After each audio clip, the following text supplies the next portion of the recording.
Chennai Arumbakkam MMDA பகுதிகளில் சூழ்ந்துள்ள வெள்ள நீரில் சிக்கி மக்கள் கடுமையான அவதிக்கு உள்ளாகியுள்ளனர். இது குறித்த நேரடி தகவல்களை தருகிறார் நமது செய்தியாளர் ராஜா. சொல்லுங்க, MMDA பகுதியில் இருக்கிற சூழல் எப்படி இருக்குது? அந்த பகுதியோட மக்களின் தற்போதைய நிலை என்ன? இந்த MMDA பொறுத்தவரைக்கும் MMDA காலனி இந்த அரும்பாக்கம் பகுதியை பொறுத்தவரை சென்னையில் இருந்து ஒரு தனி தீவு போலதான் இருக்கிறது. இந்த பகுதிக்கு போக்குவரத்து கூட முற்றிலுமாக முடங்கி போயிருக்கிறது. நாமே பார்க்கலாம், இந்த 100 அடி சாலை முழுவதும் தண்ணீர் நிறைந்திருக்கிறது. பொதுவாக இந்த 100 அடி சாலை வழியாகத்தான் வெளியூர்கள் செல்ல வேண்டிய பேருந்துகள் எல்லாம் செல்லும். ஆனால் செல்ல முடியாத அளவுக்கு இருக்கிறது. இந்த இடங்கள் இங்கு இந்த சுற்றுப்புறத்தில் இருக்கக்கூடிய இடங்களுக்கு பேருந்து வசதி மட்டுமல்ல, எந்த ஒரு வாகனமும் வந்து செல்ல முடியாத வகையில் தான் இந்த இடமானது இருந்து வருகிறது. பல இடங்களில் இன்னும் பொதுமக்கள் உள்ளே இருப்பதாக இங்கிருப்பவர்கள் தெரிவிக்கிறார்கள். நம்மிடையே அவர்களிடமே கேட்கலாம். சரி, இந்த பகுதியில் எந்தெந்த பகுதிகள் மக்கள் இன்னும் வெளியேற முடியாம இருக்காங்க? இது அரும்பாக்கம் 100 அடி சாலை லீ கிளப்புக்கு உள்ள இருக்கக்கூடிய திருக்குமரபுரம், அன்னை சத்யா நகர், விநாயகபுரம், இளங்காளியம்மன் தெரு, அதெல்லாம் இணைக்கக்கூடிய இடம். இந்த இடத்துல இப்ப 3 அடிக்கு மேல தண்ணி இருக்கு. இது உள்ள ஒரு 1/2 கிலோமீட்டர் மக்களை உள்ள செல்ல முடியாத அளவிற்கு 5 அடி அளவிற்கு இந்த திருக்குமரபுரம் சத்யா நகர்ல மக்கள் உள்ளே பாதிக்கப்பட்டிருக்கிறார்கள். அவர்கள் வெளியிலே கொண்டு வருவதற்கு அரசாங்கம் ஏதாவது படகுகளை ஏற்பாடு செய்தால் நன்றாக இருக்கும்.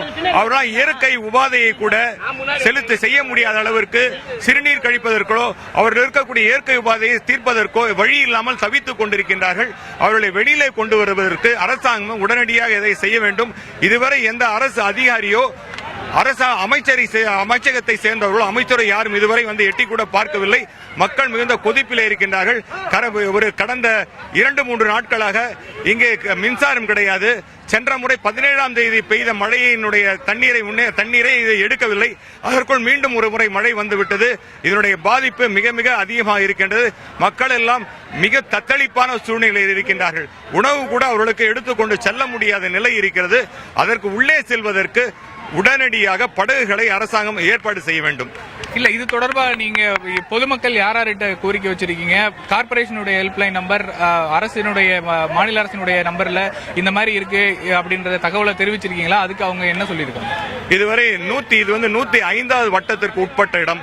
105வது வட்டத்திற்கு உட்பட்ட ஏஇ அவர்களுக்கு உதவி பொறியாளர்களுக்கு கடந்த 5 முறை நான் தொலைபேசியில் தொடர்பு கொண்டிருக்கின்றேன். அவர் உணவு வேண்டுமானால் ரெடியா இருக்க, உணவு வேண்டுமானால் எடுத்து செல்லுங்க என்று சொல்கிறார். தவிர அந்த உணவை அந்த மக்களுக்கு எப்படி எடுத்துக்கொண்டு செல்வது? உணவை எடுத்துக்கொண்டு செல்வதற்கு உண்டான எங்களுக்கு வாகனம் கிடையாது. அவர் எடுத்துக்கொண்டு செல்ல முடியாத ஒரு நிலைமையில் இருக்கின்றோம். நாங்களே உணவு எங்களுக்கு இப்பொழுது தேவை கிடையாது. அடிப்படை வசதிகளை சரி செய்ய வேண்டும். எங்களுக்கு டிவியோ, மிக்சியோ, கிரைண்டரோ, ஃபேனோ எதுவும் தேவையில்லை. அடிப்படை வசதிகளை சரி செய்தாலே போதும். அவற்றை நாங்கள் சம்பாதிக்கின்ற பணத்தை வைத்து அதையெல்லாம் வாங்கிக் கொள்ள முடியும்.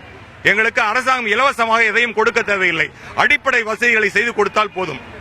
தற்சமயம் அதாவது MMDA காலனி இந்த பகுதியை பொறுத்தவரை தனித்தீவாக தான் ஒரு பிரதான ஓடை ஒன்று இருக்குது. அதில் வெள்ளம் வழியாமல் முழுவதுமாக சூழ்ந்திருப்பதன் காரணமாக இருக்கிறது. இந்த 100 அடி சாலையில் வலதுபுறம் மற்றும் இடதுபுறம் 2 பகுதிகளிலுமே தண்ணீர் தேங்கி இருக்கின்றன.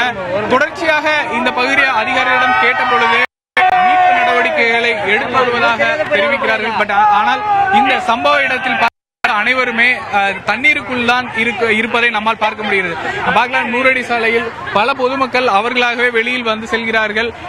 இந்த இடத்தில் கடைகள் கூட, அதாவது உணவுகள் வாங்குவதற்கு கடைகள் கூட இல்லாத ஒரு சூழ்நிலை தான் நிலவி வருகிறது. கூடுதலான மீட்பு பணிக்கு அரசு அதிகாரிகள் வர வேண்டும் என்பதே இவர்களுடைய கோரிக்கையாக உள்ளது.